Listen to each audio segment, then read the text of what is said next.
একটা সিনেমায় positive negative review হয়, শুধুমাত্র নেগেটিভ রিভিউ কেটে কেটে কেটে কেটে কেটে কেটে শুধু নেগেটিভ রিভিউ প্রচার করলো প্রথম দিন, এর ব্যাপারটা বুঝলাম না। এই আক্ষেপটা কার প্রতি? আক্ষেপটা কি আমার প্রতি? এই চক্রান্তটা কার প্রতি? আমার প্রতি? এই চক্রান্তটা কার প্রতি?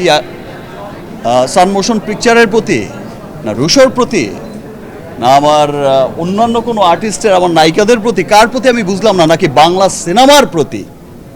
নাকি যারা চাইছে যে বাংলা সিনেমার উন্নতি চাইছে না শুধু তাদের, মানে তারা চাইছে, কিছু মহলই চাইছে, স্পষ্ট ক্লিয়ারই হয়ে যায় যে কিছু মহল চাইছে যে বাংলা সিনেমার যেন উন্নতি না হয়, যতটুকু এসেছে তার থেকে যেন আবার পিছিয়ে সেখানেই চলে যায়, আর যেন নতুন ধারার কোনো গল্প সৃষ্টি না হয়, আবার যেন একই ধারার গল্প বলতে বলতে বলতে বলতে এক সময় বলে যে বাংলা সিনেমা তো শুধু এই, আর তো কিছু দেখি না, শুধু মোটর গান, মেশিন গান, মারামারিও হবে, সব ধরনের সিনেমা হবে।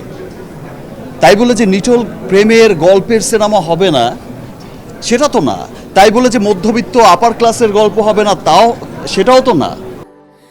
স্যান্ডেলিনা সো, রূপচর্চায় আভিজাত্য।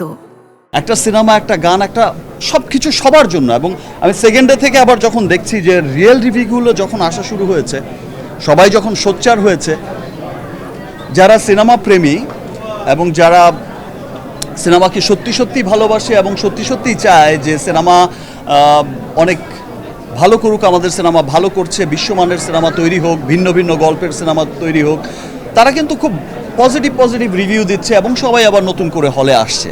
কিছু দেখিয়েছে যে উদ্দেশ্য প্রণোদিতভাবেই কিছু জার্নালিস্ট শুধুই কিন্তু যেটা প্রশ্ন না সেটাই করছে, যেটা রিয়েল প্রশ্ন, আপনার মা কি করেছে, আপনার বাবা কোন মেয়ের সাথে গেছে, উদ্ভট প্রশ্ন করছে। আর এখানে যেটা দেখিয়েছে যে সে তখন কিন্তু সুস্থ না, অলরেডি সে তখন কিন্তু অসুস্থ। আমি আগেই বলেছি যে ড্রাগস দিয়ে মানুষকে কতটা ক্ষতি করে, মানুষের মনুষ্যত্বকে মানুষের কাছ থেকেই কেড়ে নেয়, সেটাই কিন্তু দেখানো হয়েছে। সে কিন্তু সুস্থ ছিল না তখন। আর এটার ডিটেল ব্যাখ্যা তো বেসিক্যালি ডিরেক্টর দিতে পারবে, আমি তো আর এত ডিটেল ব্যাখ্যা দিতে পারবো না। বাট আমার কাছে যেটা মনে হয়েছে যে অসুস্থতা না দেখালে সুস্থতার মর্মটা বোঝা যাবে না, সেই জন্য হয়তো অনেক কিছু এখানে দেখানো হয়েছে।